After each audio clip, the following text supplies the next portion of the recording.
아이템이라는 퍼즐을 한 번쯤 들어보셨을 겁니다. 한쪽에 쌓여있는 고리들을 반대쪽으로 다시 쌓아 올리는 퍼즐입니다. 시범을 보여드리죠.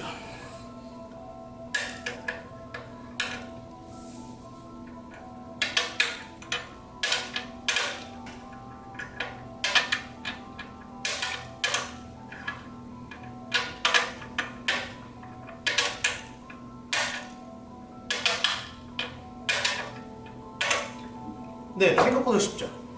하지만 고리가 많아질수록 다 맞추는 데 필요한 횟수가 점점 더 늘어가 어려워집니다. 5단, 6단, 7단, 여기서는 10단까지 있는데 이런 류의 퍼즐들을 머리가 좋아지는 교구로 많이 사용하곤 합니다.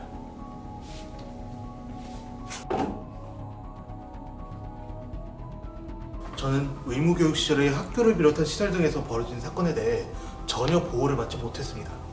그러면서 병이 더 커졌고요. 그렇게 저는 부모님의 손을 따라 한 상담센터를 찾았고 치료 프로그램을 시작했습니다. 물론 이걸로 해결이 됐다면 처음부터 병원에 가지 않아도 될 정도였을 거고 이런 에피소드를 풀 정도로 흥미로운 이야기가 나오지도 않았겠죠. 4월 IQ 검사와 뇌 유형 검사를 거치며 상담센터의 프로그램을 시작하게 됩니다. 이때는 솔직히 마냥 좋았습니다. 합법적으로 수업을 빼고 치료에 집중할 수 있을 것이라고 생각했습니다. 자기 자신에게 편지를 쓰고 위로를 하고 그때를 되돌아보고 상담 치료의 기본을 따라가는 것이라고 생각했습니다. 하지만 점점 이상해집니다. 그때 제 나이는 18이었고 청소년기와 청년기를 오가는 연령이었습니다. 하지만 상담자는 중학생 이하의 내담자로 저를 인식한 것이 분명했습니다. 실질적인 상담, 심리 상태의 치료가 필요했던 저에게 놀이치료만을 실행합니다.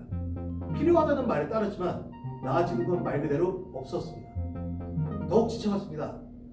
그 센터의 프로그램 중에는 하룻밤을 같이 보내며 노는 프로그램이 있었습니다. 어느 날 갑자기 제 의지와 상관없이 이곳을 떠나서는 안 된다는 통보를 받게 됩니다. 그리고 당연하게도 저는 그러한 이야기 자체를 그때 처음 들었습니다. 그곳에 있던 다른 아이들은 이 이야기를 알고 있었지만 저만 몰랐어요. 사전에 이야기를 했다면 마지못해 동의를 했겠지만 이러한 상황에 저는 동의를 할 수 없었습니다. 감금이죠. 그럼에도 어쩔 수 없이 저는 같은 공간에서 잠을 잡고 그리고 먼저 나가는 것으로 합의를 봤습니다. 이런 프로그램들을 더 이상 참을 수 없었습니다. 우울증은 보통 나선형을 그리는 것으로 비유되고 상태가 나아지는 것이 금세 체감되지 않는다는 것 역시 그 당시에도 알고 있었습니다. 그럼에도 치료의 경과는 영에 수렴했습니다. 그래서 그 센터의 원장님과 대면을 요청합니다. 대면을 신청하고 나서 이야기하기까지 2주에서 3주가 걸렸습니다. 아무리 생각해도 의도적으로 회피하고 거부한다는 인식을 피할 수 없었습니다. 그 뒤에 드디어 원장과의 대면이 시작됩니다. 그때로 한번 들어보겠습니다. 저기요 원장님, 댁들이 하는 프로그램이 대체 제 치료에 도움되는 게 있기는 해요? 있긴 합니까? 아니 여기까지 와서 큰돈 내가면서 이딴 거나 두들기고 계단기 두들기고 이러려고 제가 당신한테 큰돈 내고 있어요? 됐고요. 이제 그냥 여기서 끝냅시다. 괜찮은 병원이나 소개시켜 주시고 끝내죠. 민기야, 예? 얘기 좀 한번 들어보고 생각해봐. 참나. 예전에 군대 때문에 여기 온 사람이 하나 있었다. 병무청에서 한 6개월 정도 치료를 받다가 다시 검사를 받으래. 그래서 잠깐 여기 있다가 병원에 가서 치료를 받았는데 몇 달 뒤에 나한테 와가지고 울면서 살려달라더라. 힘들다고. 정신과 치료하고 여기 이렇게 온 거야.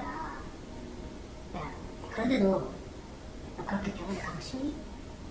대학 가기 싫어? 휴식하기 싫어? IQ 높이면 다 된다니까. 왜 내 말을 못 믿니? 어떠셨나요?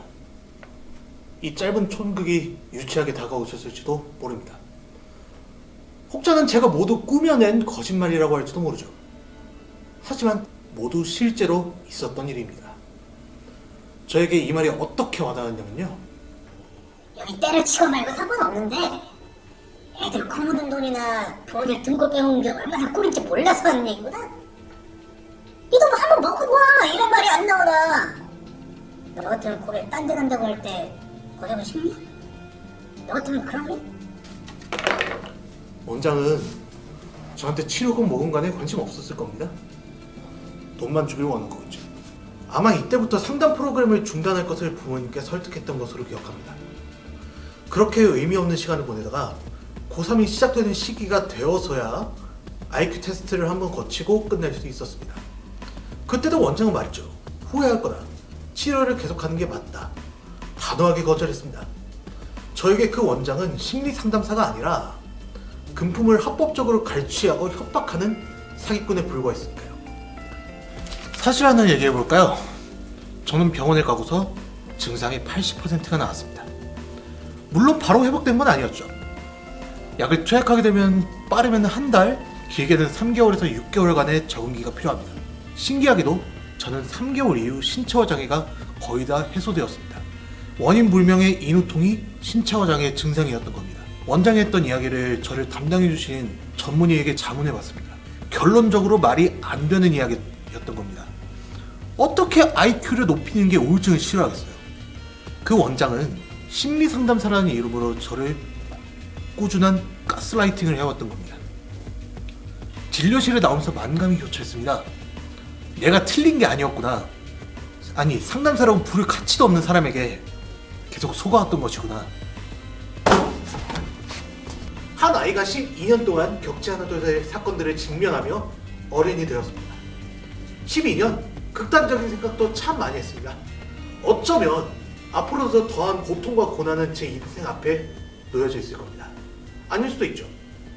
제가 한 이야기들은 지금 이 순간에도 진행이 되고 있습니다. 과거는 지나간 순간이 아닌 현재의 연장이고 그것이 제 생각, 태도, 작품과 세계관을 만들어내는 바탕이 되었습니다. 앞으로도 제 행동의 모두가 저의 기반이 될 것입니다. 그리고 처음으로 말씀드린대요. 들어주셔서 감사합니다.